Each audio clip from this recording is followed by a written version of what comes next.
એકલા નથી, તમારી સાથે આખા ગુજરાતના આદિવાસીઓ ઉભા છે અને જે આદિવાસીઓને બદનામ કરવાનો એમના સરકારોએ એમના મંત્રીઓએ કર્યું છે કે આદિવાસીઓએ હુમલો કરી દીધો, આટલા પોલીસ અધિકારીઓને હુમલો કરી મારી નાખવાના પ્રયાસ કર્યા,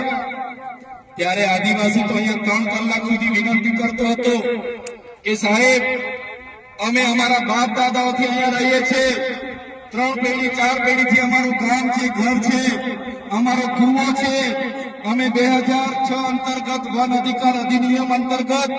આ જમીન માંગવા માટેની અરજીઓ કરી છે, અમને સનતો પણ મળી છે, કેટલા લોકોની સનતો પણ પેન્ડિંગ છે, છતાં કોઈનું સાંભળ્યા વગર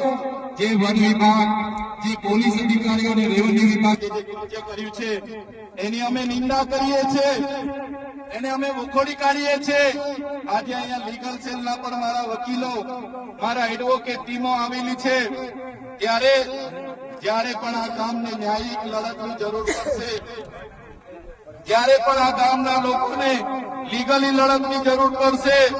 ત્યારે પણ અમે તમારી સાથે છે। અને જો આવનારા દિવસોમાં જે લોકોના આદેશોથી અહીંયા હિંસા થયેલી છે એ લોકો પર એફઆઈઆર કરવામાં નહીં આવે, કાં તો આપણા લોકો પર થયેલી એફઆઈઆર રદ કરવામાં નહીં આવે।